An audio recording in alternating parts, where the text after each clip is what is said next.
ये क्या बदतमीजी है? साफ बता दे। कह रहे हो साफ पगड़ा के बुलाए, बोलते क्यों नहीं? ये कौन है? हुजूर, ये वही आदमी है जिसने आपको मार्केट में निकलते वक्त सलाम करने से मना किया था। क्यों है? क्या नाम है तुम्हारा? हुजूर, उधम सिंह बुंदेला। और तुमने हमको मार्केट में चालू क्यों नहीं किया? हम तो कौन अंग्रेजों को नाम सलाम न करें, न इनकी जात को पता न बात को। हिंदू है के मुसलमान, तो कौन जबरदस्ती पकड़े तो खुपाइया तोड़ के धरते हो।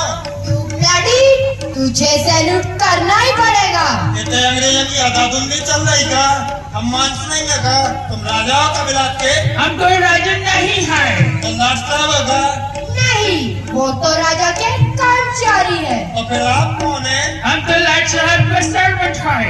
अरे राम राम राम, नौकरा के नौकरा को जब झुक के पैराम जादे लगे देश के जादू तो भटक रही है, हमें भटक जाएगा। क्या पक रहा है ये? लूलो, लाठों के भूत बातों से नहीं मानते।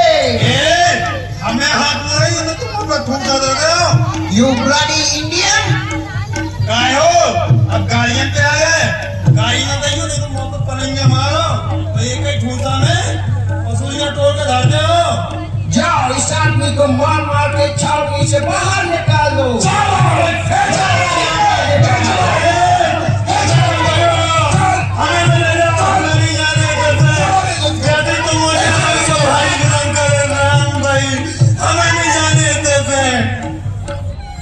जनता का आक्रोश अपने चरम पर था। चारों ओर क्रांति की ज्वाला धड़कने लगी। झांसी में युद्ध का शंखनाद हो चुका था। रानी की फौज अंग्रेजों से डटकर लोहा ले रही थी। झांसी का एक एक सिपाही अंग्रेजों पर कहर बनकर टूट रहा था।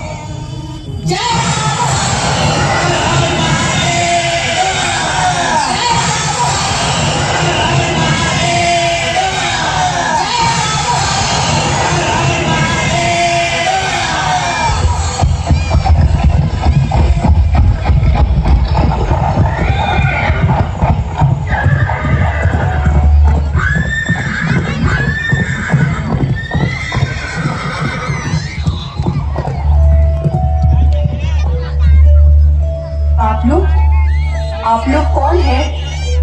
महाराज, हम सभी गरीब ब्राह्मण हैं और आप ही की प्रजा हैं। हम भी यहाँ पानी पीने के लिए रुके हैं। हमें भी बहुत तेज प्यास लगी है, क्या आप हमें पानी पिलाएंगे? जी अवश्य, मैं अभी आपके लिए कुएं से पानी लेकर आता हूँ। नहीं, आप विद्वान ब्राह्मण हैं, आप मेरे लिए कुएं से पानी ना खींचें। भाई साहिबा, आप यहीं रुकिए, मैं अभी आपके लिए पानी लेकर आता हूँ। प्रभु की भी माया बड़ी विचित्र है। मैं एक विधवा हूँ, मेरे जीवन निर्वाहन के लिए आधा सेर चावल ही पर्याप्त है, परंतु मैंने देश धर्म की रक्षा के लिए विधवा धर्म त्याग कर रणक्षेत्र में कदम बढ़ाया है। माँ भारती की रक्षा के लिए हमने ऐश्वर्य, सुख, मान सम्मान, धन यश त्याग कर फिरंगियों को समूल नष्ट करने का प्रण लिया है। अगर इसके लिए हमें अपने प्राणों की आहुति भी देनी पड़े तो यह हमारे लिए परम सौभाग्य होगा। मातृभूमि की रक्षा से बढ़कर कोई धर्म नहीं। आप सभी विद्वान ब्राह्मण पैदल कहाँ जा रहे हैं? भाई साहब, हम गरीब भिक्षु ब्राह्मण कालपी जा रहे हैं। वहाँ हमारे बहुत से यजमान हैं जिनसे हम दक्षिणा प्राप्त कर यमुना पार करके गंगा जी के स्नान के लिए जाना चाहते हैं। तो यह छोटी सी भेंट हमारी ओर से स्वीकार करें। हमारी ओर से माँ गंगा से प्रार्थना करें कि इन फिरंगियों से भारतवर्ष को मुक्त कराएं। जय माँ भवानी, जय माँ भवानी। का शौर्य और पराक्रम अंग्रेजों पर सर चढ़कर बोल रहा था। रानी घर चंडी की तरह अंग्रेजों की सेना पर टूट पड़ी और कालपी पर विजय प्राप्त करते हुए ग्वालियर सीमा के दक्षिण में कोटे की सराय तक पहुंचकर अपनी सेना का पड़ाव डालने एवं रणनीति बनाने में लगे और यहीं से उन्होंने ग्वालियर रियासत को अंग्रेजों के खिलाफ युद्ध में सहयोग देने हेतु संदेश भिजवाया। क्रांति के क्या समाचार? महारानी जी, अंग्रेजों के खिलाफ हमारे सैनिक बड़ी बहादुरी से लोहा लेने के लिए तैयार हैं। अगर ग्वालियर रियासत हमें मदद करे तो अंग्रेजों के खिलाफ हमारी जीत सुनिश्चित है। महारानी, ठीक कहा आपने। हम ग्वालियर की सीमा पर हैं और ग्वालियर हमारी पड़ोसी रियासत है। वे हमें अंग्रेजों के खिलाफ अवश्य मदद करेंगे। आप हमारा संदेश देकर अतिशीघ्र उनके दरबार में जाइए।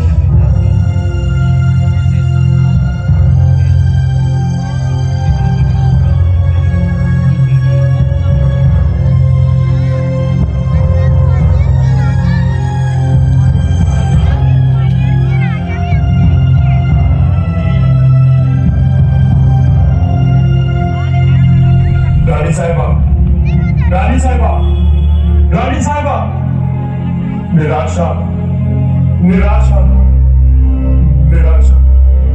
महान लक्ष्य को लेकर चलने वाले कभी निराश नहीं हुआ करते।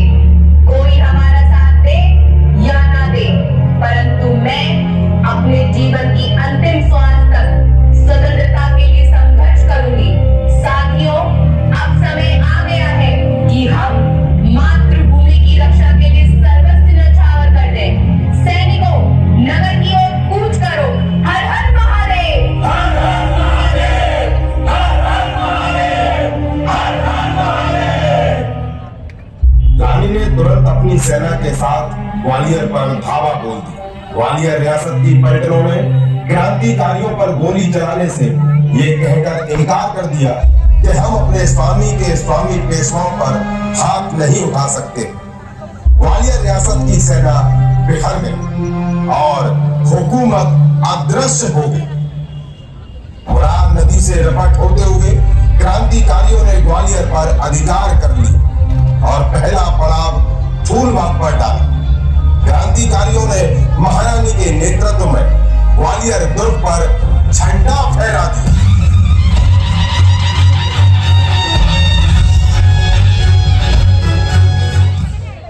रघुनाथ सिंह, तुम मेरे सबसे भरोसेमंद सैनिक हो। मेरे वंश के चिराग दामोदर राव को अपने हाथों में संभालो और सुरक्षित स्थान की ओर निकल जाओ। जी रानी साहिबा, आप निश्चिंत रहें। राजकुमार की रक्षा के लिए हम अपनी जान की बाजी लगा देंगे और राजकुमार पर आज नहीं आने देंगे। रानी की अगुवाई में पूरी पेशवाई सराफा होकर महाराज बाड़े की ओर प्रजा को अभय का दान देते हुए बढ़ने लगे। 17 दिन तक ग्वालियर पर राज और इस तरह रानी स्वयं ही इस अंतिम निर्णायक लड़ाई हेतु रण क्षेत्र में अकेले ही कूद गए। बड़ी वीरता से अंग्रेजों की फौज का सफाया किया। रानी अपनी तलवार से मार्ग बनाती हुई आगे बढ़ी। अंग्रेजों का रानी लक्ष्मीबाई को छू सकना असंभव था।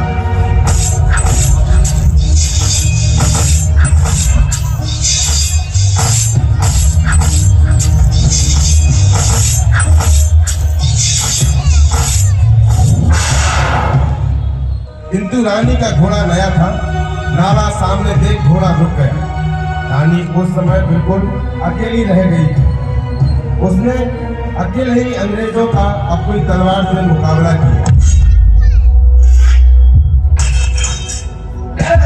झांसी की रानी, जरा इस रणभूमि पर नजर डालिए। आपके सोल्जर थक चुके हैं। ग्वालियर के किले पर हमारी तोपें गरज रही है। आप इस हारी हुई फौजी को लेकर अपने बचे हुए सैनिकों का खून का सौदा मत करिए।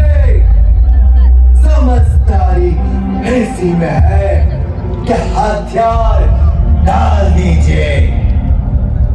यूनुस, तुम व्यापारियों की कौन हो, इसलिए हर चीज में मुनाफा और घाटा देखते हो, और हम मातृभूमि के लिए लड़ते हैं, किसी सौदेबाजी के लिए नहीं।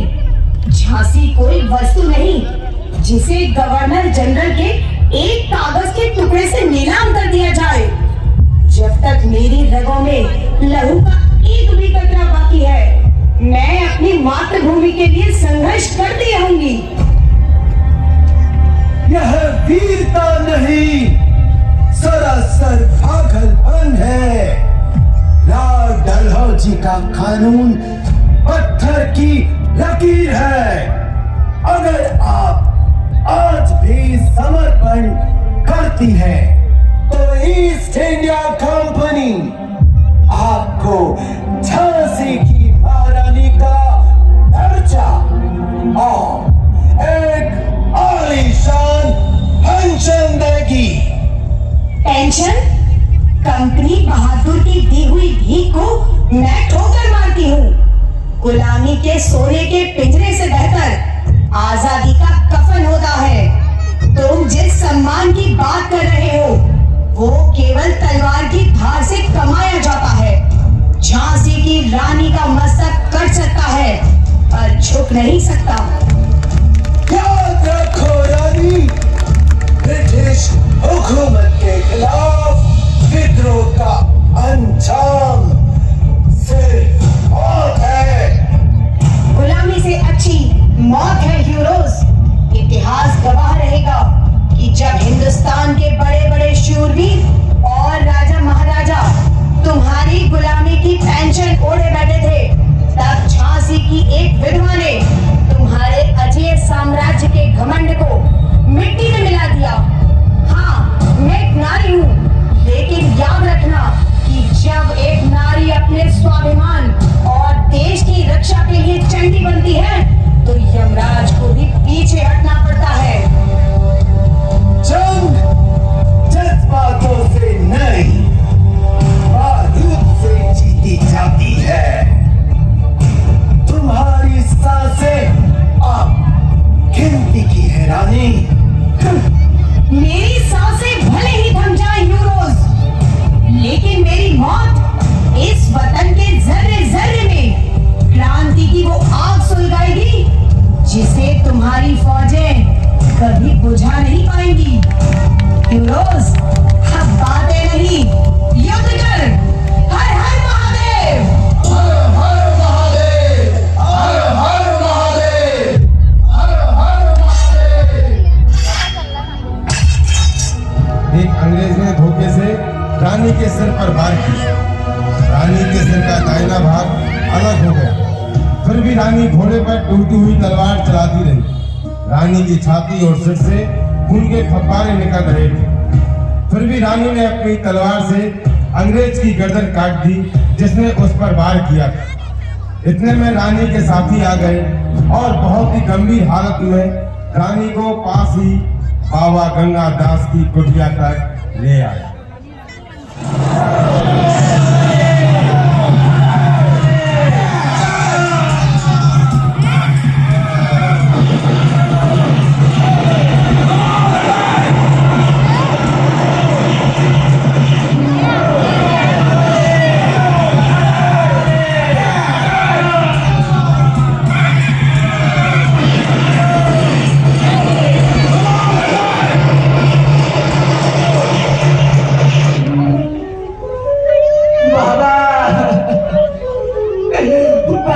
झांसी का सूर्यास्त हो गया बाबा।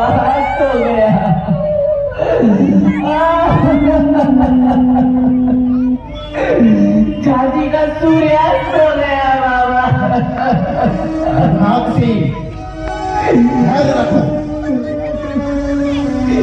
ये हमारा आत्मा है, ये केवल शरीर बदलती है, ये कक्षा हमारे पास मातृभूमि पर न्यौछावर होने वालों के लिए आंसू नहीं बहाते।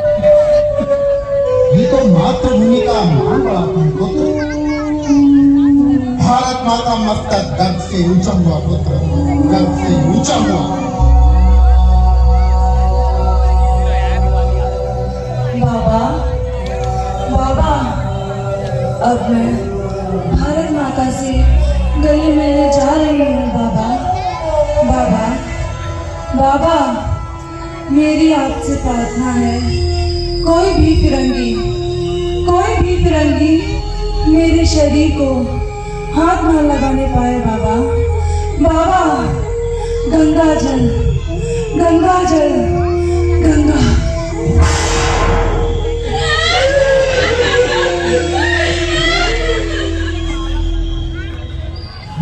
सभी लोग सुरक्षा पर जाएं। आप दान संस्कार का प्रबंध करें। मैं अपनी लाडली बेटी के दर्शन तो कर लूं। जिस देश में तेरे जैसे पुत्रियां हों, उस देश में गुलामी के बादल अधिक दिन टिक न सकेंगे। आप सभी मेरी कुटिया गिराकर दाह संस्कार का प्रबंध करें।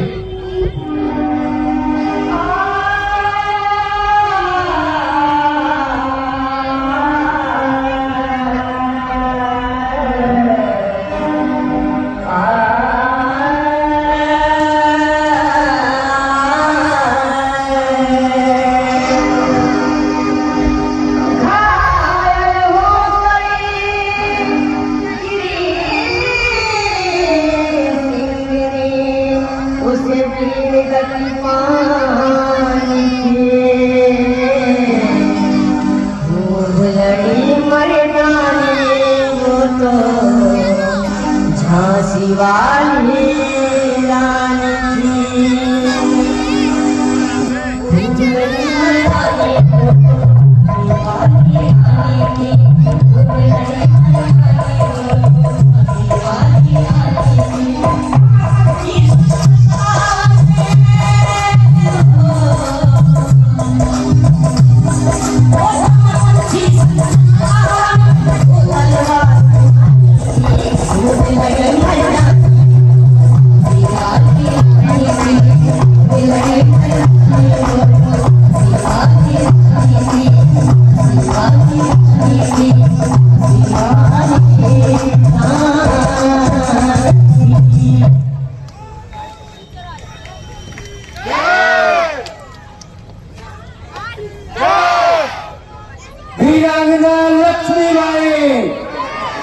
वीरांगना लक्ष्मीबाई वंदे वंदे। बंधुओं, वंदे मातरम समूह द्वारा प्रस्तुत किया गया 200 बालक बालिकाओं द्वारा ये महानाट्य खूब लड़ी मर्दानी संपन्न हुआ। मैं अब आदरणीय मुख्य अतिथि महोदय और हमारे आदरणीय अतिथि महोदय, आप सबसे विनम्र उनसे आग्रह करूंगा कि दर्शक दीर्घा पर विराजमान होने की कृपा